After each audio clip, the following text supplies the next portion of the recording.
దేవుని ప్రియమైన బిడ్డలారా, ప్రభువైన యేసుక్రీస్తు నామములో మీ అందరికీ నా హృదయపూర్వకమైన వందనాలు చెల్లిస్తున్నాను. అలాగే ఈ మంచి సమయాన్ని దయచేసిన దేవాది దేవునికి లెక్కలేని వందనాలు చెల్లిస్తున్నాను. దేవుని బిడ్డలారా, మరి గతించిన భాగములో మనము ఏ విధముగా స్థిరపడగలము అనే అంశం మీద కొన్ని విషయాలు మనం చూసాం. ఆయన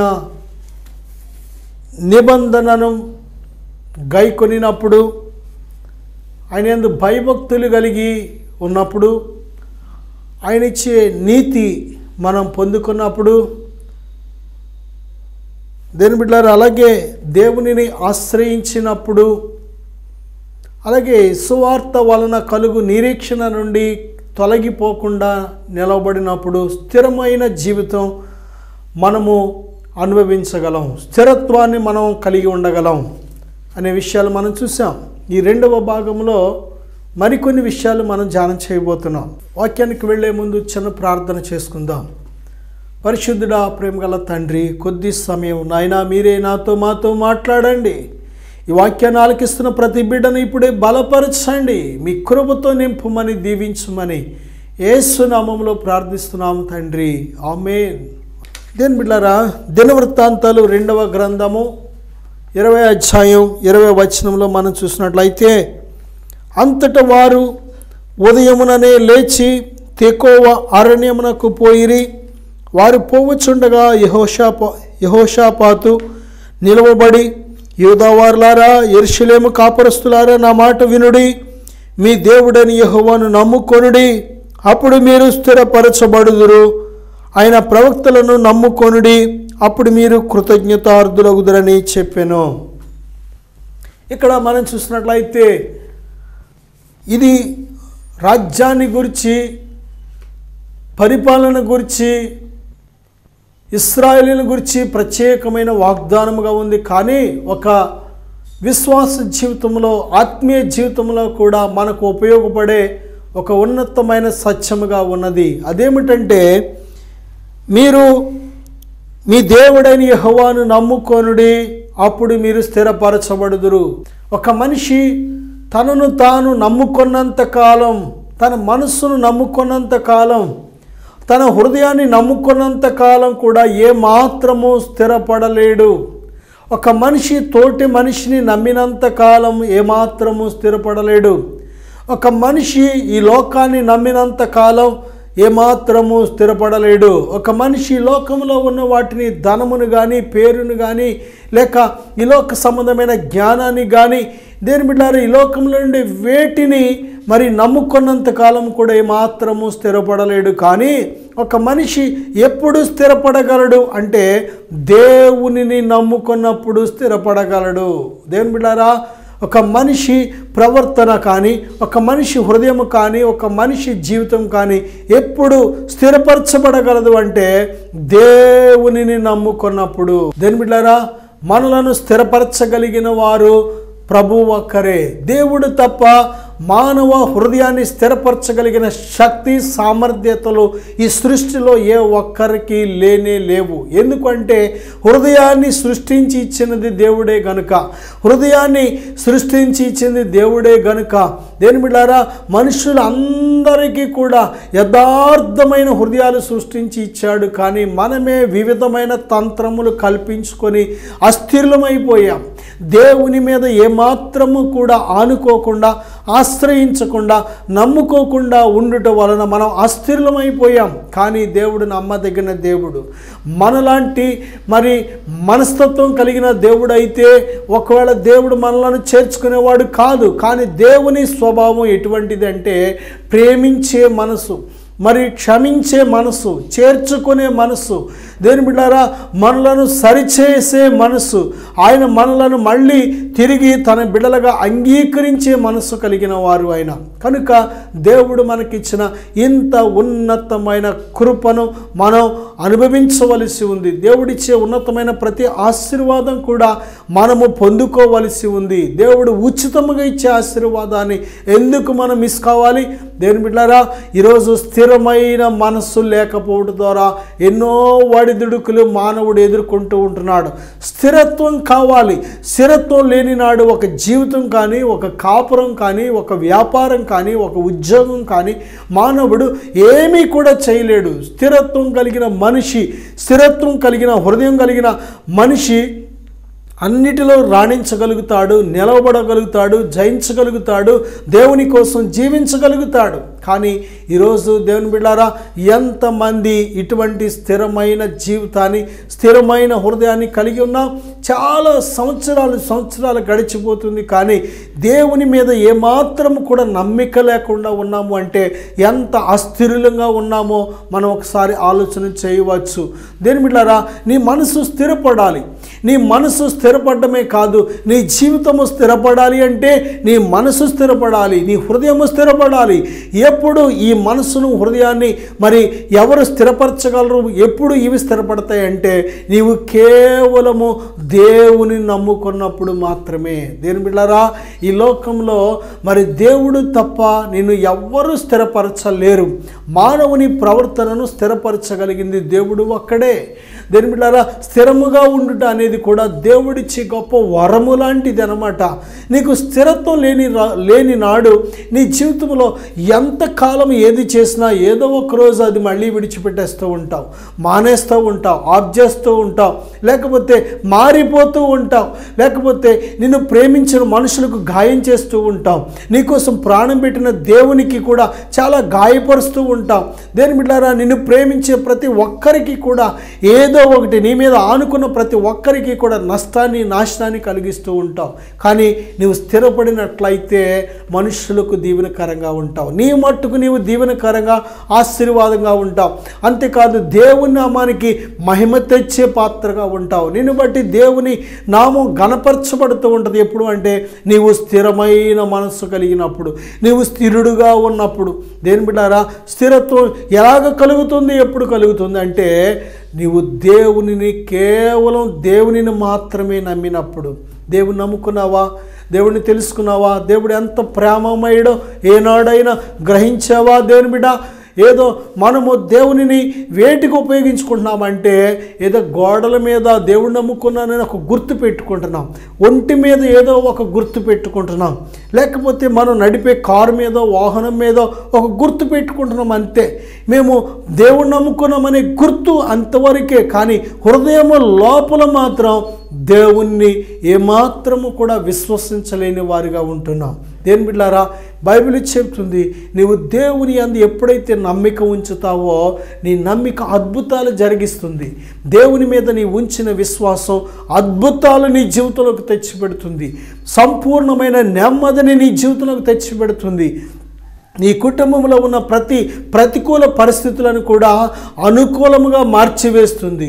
నీవు దేవుని యందు ఉంచిన విశ్వాసము ఒక కరెంటు వైరు వలె దేవుని శక్తిని నీ లోపలికి ప్రవహింపచేస్తుంది. దేవుని బిడ్డలారా, విశ్వాసము లేకుండా దేవునికి ఇష్టడుగా ఉండలేం. విశ్వాసము ద్వారా హానోకు దేవునితో నడిచాడు. విశ్వాసము ద్వారా అనేకులు స్వస్థతలు పొందుకున్నారు, విడుదల పొందుకున్నారు. విశ్వాసము ద్వారా దేవుని నుంచి అనేక ఆశీర్వాదాలు, దీవెనలు వారు అనుభవించారు. నీ జీవితంలో కూడా దేవుని యందు ఎప్పుడైతే నమ్మిక ఉంచుతావో, దేవుని మీద విశ్వాసం ఉంచుతావో నీవు స్థిరపరచబడగలుగుతావు.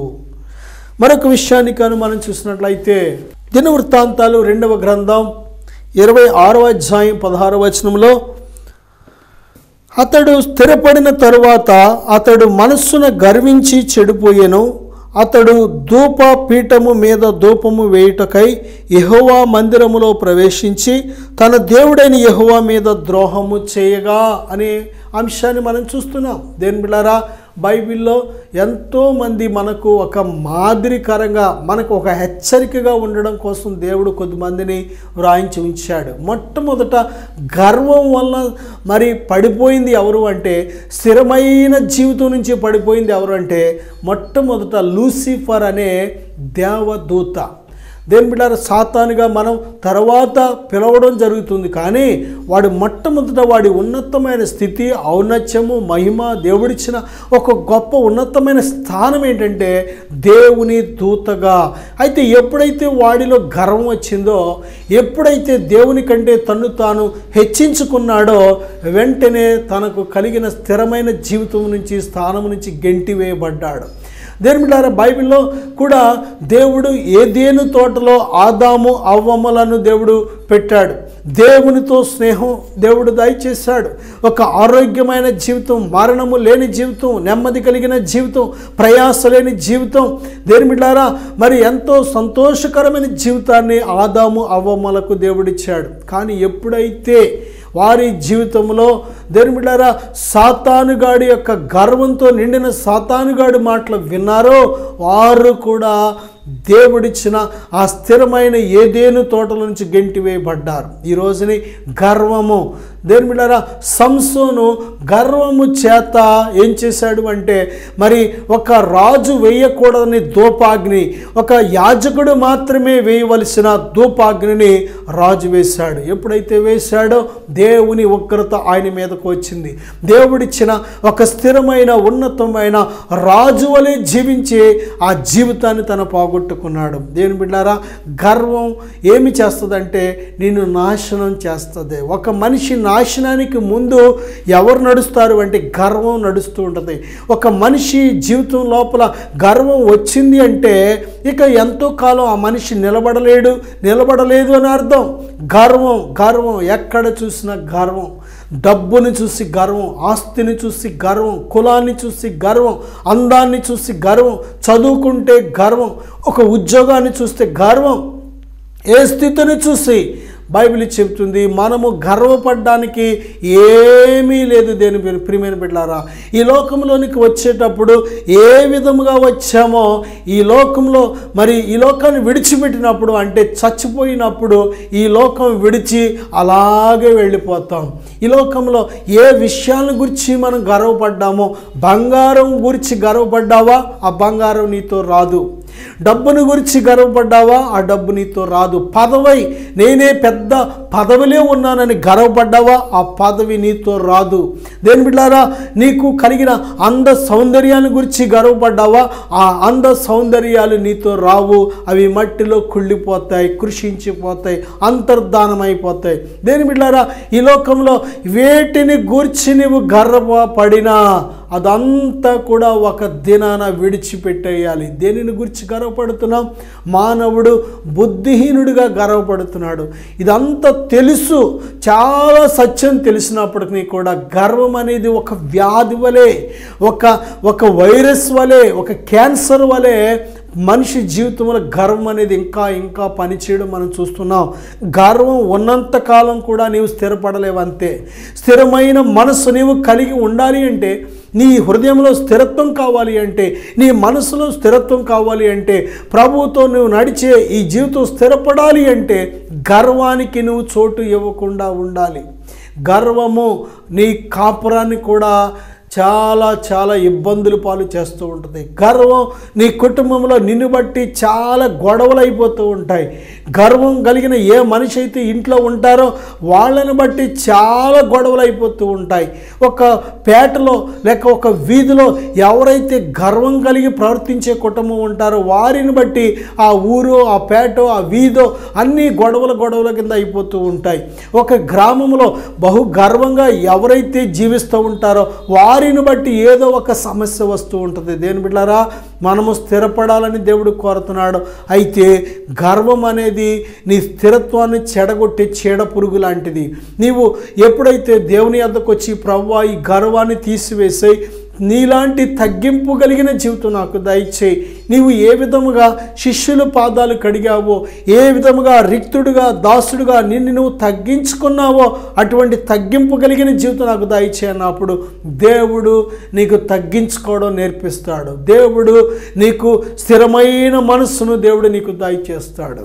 యోబు గ్రంథం 11వ అధ్యాయం 13 నుంచి 15వ వచనం వరకు కూడా మనం చూసినట్లయితే, యోబు గ్రంథం 11వ అధ్యాయం 13 నుంచి 15వ అధ్యాయం వరకు వచనం వరకు కూడా మనం చూసినట్లయితే నీవు నీ మనస్సును తిన్నగా నిలిపిన ఎడల, నీ చేతులు ఆయన వైపు చాపిన ఎడల, పాపము నీ చేతిలో ఉండుట చూచి నీవు దానిని విడిచిన ఎడల, నీ గుడారములో నుండి దుర్మార్గతను నీవు కొట్టివేసిన ఎడల, నిశ్చయముగా నిర్దోషివై నీవు సంతోషించెదవు, నిర్భయుడవై నీవు స్థిరపడియుందువు.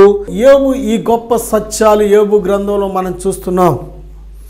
నీ మనస్సును తిన్నగా నిలిపిన ఎడల, ఒక స్థిరమైన మనస్సు కావాలి అంటే దేని బిడ్డారా, ఆ మనిషిలో ఉండవలసిన కొన్ని లక్షణాలు మనం చూసినట్లయితే దేవుని మీద మన మనస్సు నిలపాలి, తిన్నగా దేవుని మీద నిలపాలి.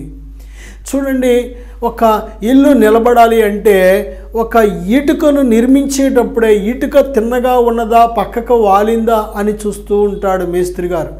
ఆ యొక్క ఇటుకలన్నీ కూడా ఒకటి ఒకటి పక్కకు వాలుతూ వెళ్ళి అంటే ఏదో ఒకరోజు ఇల్లంతా వాలిపోయే అవకాశం అంటూ ఉంటుంది, ఏదో ఒకరోజు ఇల్లంతా కూలిపోయే అవకాశం అంటూ ఉంటుంది. దేని బిడ్డారా, స్థిరమైన జీవితం ఎక్కడ ప్రారంభమవుతుందంటే మొదట నీ మనస్సును తిన్నగా దేవుని మీద నిలపవలసిన బాధ్యత ఉన్నది. రెండవదిగా నీ చేతులు ఆయన వైపు చాపిన ఎడల, దేవుని వైపు మనం ఎప్పుడు చాపాలి? నిజమే, మన వల్ల కాలేనప్పుడు, దేని బిడ్డారా మన పరిస్థితులు మన చేయి దాటిపోయినప్పుడు, లేకపోతే ప్రతి విషయంలో కూడా మనం దేవుని సహాయాన్ని కోరినప్పుడు మాత్రమే దేవుని వైపు మన చేతులు చాపగలం. దేని బిడ్డారా, దేవునిని ఆశ్రయించే నరుడు ధన్యుడని బైబిల్ చెప్తుంది. మనుషులను ఆశ్రయించుట కంటే మరి దేవునిని ఆశ్రయించేవాడు ధన్యుడని బైబిల్ చెప్తుంది. నీవు మనుషులను ఆశ్రయించినంత కాలం కూడా నీవు స్థిరపడలేవు. కానీ దేవుని వైపు చేతులు చాపి, నీ చేతులు దేవుని వైపు చాపి నీవు దేవుని ఎప్పుడైతే ఆశ్రయిస్తావో నీవు స్థిరపరచబడతావు. ఇంకా చూసినట్లయితే పాపము నీ చేతిలో ఉండుట చూచి దానిని విడిచిన ఎడలా. దేని బిడ్డారా, చాలామంది స్థిరపడాలని కోరుకుంటూ ఉంటారు, కానీ వారు స్థిరపడకపోవడానికి కారణం ఏంటంటే ఇంకా వారి జీవితంలో పాపాన్ని ఉంచుకుంటూ ఉంటారు.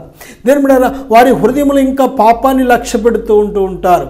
దేని ప్రియమైన బిడ్డారా, ఈ యొక్క యోబు గ్రంథం 11వ అధ్యాయం 13వ వచనం మనం చూసినట్లయితే ఈ మాటలో పాపము నీ చేతిలో నుండుట చూచి నీవు దానిని విడిచిన ఎడలా.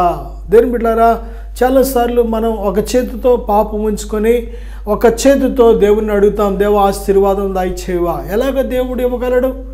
ఒక్కొక్కసారి మన కళ్ళల్లో పాపాన్ని ఉంచుకుంటాం, దేవా నన్ను స్థిరపరచమనుకుంటూ ఉంటాం. లేకపోతే మన హృదయంలో పాపాన్ని ఉంచుకుంటాం, లేక మన కుటుంబాల్లోనో మన ఇళ్లలోనో ఏదో ఒక పాపపు సంబంధమైన అపవిత్రమైనవి, చేయకూడనివి, చూడకూడనివి, వినకూడనివి, చేయకూడనివి ఏదో ఒకటి ఉంచుకుంటూ ఉంటాం. మళ్ళీ దేవుని దగ్గర దేవా నన్ను స్థిరపరచు అంటూ ఉంటాం. ఎలాగ స్థిరపడగలం? దేని బిడ్డారా, దేవుడు చెప్తున్నాడు, నీ చేతిలో పాపం ఉండుట నువ్వు చూసినట్లయితే వెంటనే దాన్ని విడిచిపెట్టే మనసును కలిగి ఉండాలి. అప్పుడు దేవుడు తప్పకుండా నిన్ను స్థిరపరుస్తున్నాడు. నీ గుడారములో నుండి దుర్మార్గతను నీవు కొట్టివేసిన ఎడలా. దేని బిడ్డారా, యోబు గ్రంథం 11వ అధ్యాయం 14వ వచనంలో నీ గుడారములో, ఒకవేళ అది నీ ఇల్లు కావచ్చు, నీ బిల్డింగ్ కావచ్చు, నువ్వు నివసించే స్థలములో ఎప్పుడైతే నీవు దుర్మార్గతను కొట్టివేస్తావో, ఈరోజు చాలామంది గృహాల్లో దుర్మార్గత మనం చూడగలం. దుర్మార్గముగా సంపాదించిన వస్తువులు మనం చూడగలం.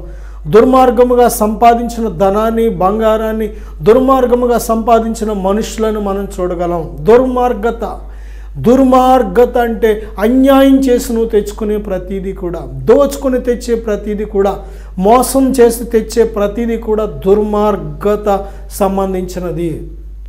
ఈరోజు నిజంగా దేవుని కోసం, దేవా నా హృదయాన్ని, నా మనసును స్థిరపరచు, నా ప్రవర్తన స్థిరపరచు అని అడిగే ముందు దేని బిడ్డారా, దేవుని ముందు మొట్టమొదటిగా మనం తీసుకోవలసిన ఒక పని, తీర్మానం, నిర్ణయం ఏమిటంటే ముందు మన గుడారములలో దేవునికి విరోధమైనది ఏదైతే ఉందో దానిని తీసివేసేవారిగా ఉండాలి, కొట్టివేసేవారిగా ఉండాలి, విడిచిపెట్టేవారిగా ఉండాలి.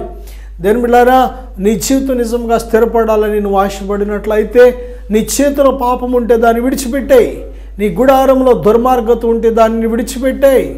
అంతేకాదు నీ చేతులు దేవుని వైపు చాపు.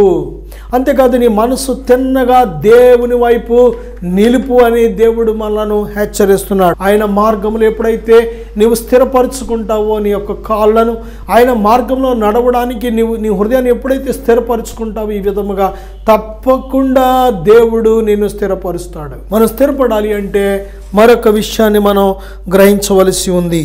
2 కొరింథీ 1:20 కానీ మనం చూస్తే, అంతేకాదు రోమాపత్రిక 16:26 కూడా కొన్ని సత్యాలు మనం చూడగలం. యేసుక్రీస్తును గుర్చిన ప్రకటన ప్రకారముగాను మిమ్మును స్థిరపరచుటకు శక్తిమంతుడును.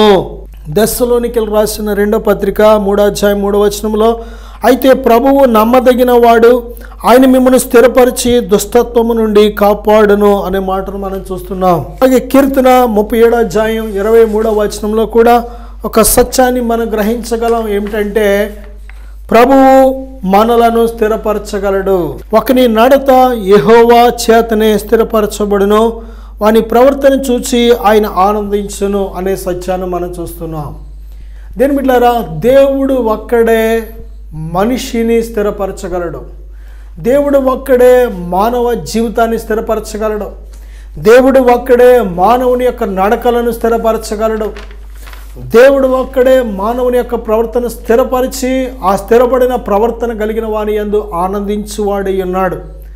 దేని బిడ్డలారా, మనము స్థిరముగా నిలిస్తేనే ఏదైనా ఆశీర్వాదం మనం పొందగలం. నీ ప్రవర్తనలో స్థిరత్వం కావాలి, నీ హృదయంలో స్థిరత్వం కావాలి. స్థిరత్వం లేకుండా ఎంతకాలం బ్రతికినా అస్థిరమైన మనస్సులు కలిగి, అస్థిరమైన హృదయాలు కలిగి, అస్థిరమైన నడకలు కలిగి, దేని బిడ్డలారా మారదాం అనుకుంటూ మారకుండా, విడిచిపెడదాం అనుకుంటూ చెడ్డ ప్రవర్తనను విడిచిపెట్టకుండా, లేక బాగుపడదాం అనుకుంటూ బాగుపడకుండా నీవు జీవించినంత కాలం కూడా అది అస్థిరమైన జీవితం. అది స్థిరమైన జీవితము దేనిని గురించి దేవుడు కోరుతున్నాడు అంటే దేవుని కట్టడల ప్రకారం జీవించుటకు మనం స్థిరపడి ఉండాలి. ఒక మంచి మనిషిగా ఈ భూలోకంలో ఒక మంచి మనిషిగా బ్రతకడం కోసం మన ప్రవర్తన స్థిరపడి ఉండాలి. స్థిరత్వమైన మనసు దేవుడిచ్చే ఒక బహుమానం లాంటిది. దేవుడు ఒక్కడే మనలను స్థిరపరచగలడు. ఇప్పటి వరకు నీ జీవితంలో స్థిరత్వం లేక ఇబ్బందులు సమస్యలు పాలై ఉన్నావా? ఓ నా సహోదరుడు, ఆ సహోదరి, ఇది అనుకూలమైన సమయం, ఇదే రక్షణ దినం. యేసుక్రీస్తు ప్రభు వారు మనము స్థిరపడాలని, మనం రక్షించబడాలని, మన కోసమే ఆయన ఈ లోకానికి రక్తమాంసాలు ధరించి మరి రక్షకుడిగా యేసుగా ఆయన ఈ లోకానికి వచ్చారు. క్రీస్తుగా ఆయన తను తాను మెస్సయ్యగా దేవుని కుమారుడిగా బయలుపరుచుకున్నారు. దేవుని బిడ్డలారా, ఆయన మన పాపముల కోసం తన ప్రాణాన్ని వెలచెలించి రక్తమంతటిని చిందించి శిలువ మీద తన ప్రాణాన్ని త్యాగం చేసి దేవుని బిడ్డలారా సమాధి చేయబడి తిరిగి 3వ దినాన సజీవుడిగా లేచి తన్ను తాను సజీవుడిగా మనలను స్థిరపరచగలిగిన శక్తిమంతుడిగా బయలుపరుచుకున్నారు. నిన్ను స్థిరపరిచే అధికారం కలిగిన వాడు ఆయన, నిన్ను స్థిరపరచుటకు శక్తి కలిగిన వాడు ఆయన. చాలామంది అంటూ ఉంటారు, ఎవరైనా మారతారేమో కానండి ఈయన మాత్రం మారడండి, ఎవరైనా మారతారేమో కానీ ఈవిడ మాత్రం మారదండి అని అంటూ ఉంటాం చాలాసార్లు. కానీ దేని బిడ్డలారా, దేవునికి సమస్తము సాధ్యమే. దేవుడు ఎటువంటి మనిషినైనా స్థిరపరచగలడు, బాగు చేయగలడు. ఎటువంటి మనిషినైనా సరే దేవుడు మరి మంచి మనిషిగా చేయగలడు అనే సత్యాన్ని మనం గుర్తించాలి. దేవునికి అసాధ్యమైనది ఏమీ లేదు. అయితే ఆ మనిషి ఆశతో రావాలి, విశ్వాసముతో రావాలి, దేవునిని అడగాలి. దేవుని వద్దకు వచ్చినప్పుడు మాత్రమే మన జీవితాలకు జవాబు. దేని బిడ్డలారా, ఇంకా మనం చూసినట్లయితే కీర్తన 119:9 అలాగే 119:28 కానీ మనం చూసినట్లయితే వాక్యము చేతనే మన యొక్క నడతను జాగ్రత్తగా చూసుకొని ఆ యొక్క ప్రవర్తనను సరిచేసుకునేట ద్వారా మనము స్థిరపడగలమని బైబిల్ చెబుతుంది. దేని బిడ్డలారా, మనము దేవునికి ఇష్టలుగా ఉన్నంత కాలము కూడా, దేవుని చిత్తాన్ని జరిగించినంత కాలం కూడా స్థిరముగా ఉండగలుగుతాము. దేవుని వాక్యం ఎటువంటిదంటే మనకు అర్థమయ్యే రీతిలో చెప్పుకుంటే ఒక రైలుకి కింద పట్టాలు ఏ విధంగా ఉంటాయో అంత క్షేమకరమైనది దేవుని వాక్యము. దేవుని బిడ్డలారా, ఆ రైలు బండి ఆ పట్టాల మీద వెళ్ళినంత కాలము కూడా అది ఎడమకు కుడిముకి కానీ పడదది. అది ఆ పట్టాల మీద, ఆ పట్టాల మధ్య దాని చక్రాలు దేని బిడ్డారా మరి ఎటు కూడా వెళ్లకుండా దానిని చక్కగా నియంత్రిస్తూ ఉంటాయి పట్టాలు. ఒకవేళ బండి ఎడమకు కుడికి తిరుగుదామన్నా కానీ ఆ పట్టాలు వాటిని నియంత్రిస్తూ ఉంటాయి కనుక, ఆ పట్టాలు దాన్ని స్థిరపరుస్తూ ఉంటాయి కనుక, ఆ పట్టాలు ఆ రైలు బండికి ప్రమాదం జరగకుండా చూస్తాయి కనుక ఆ రైలు బండి ప్రయాణం క్షేమకరంగా సాగుతుంది. దేవుడు మన బ్రతుకు దినములని క్షేమంగా ఉండడం కోసం మనకు ఒక రాజ్య మార్గమైన దేవుని వాక్యాన్ని ఒక పట్టాగా దేవుడు వేశాడు. ఆ దేవుని వాక్యం అనే పట్టాల మీద మన బ్రతుకు నడిపించుకున్నంతకాలం క్షేమకరముగా, స్థిరముగా, మరి ఎంతో భద్రముగా, ఎంతో ఆశీర్వాదకరముగా నడిపించుకోగలుగుతాం. దేవుని వాక్యానుసారముగా ప్రతిరోజు మనలను మనము స్థిరపరచుకోవలసి ఉంది, మనం పరీక్షించుకోవలసి ఉంది. దేని బిడ్డారా, దేవుని వాక్యానుసారముగా మనలను మనం ఎప్పుడైతే పరీక్షించుకుంటూ ఉంటామో, పరిశీలించుకుంటూ ఉంటామో, దేవుని వాక్యానికి లోబడుతూ ఉంటామో తప్పకుండా మన ప్రవర్తన చక్కగా స్థిరపడి ఉంటుందనే సత్యం మనం తెలుసుకోవాలి.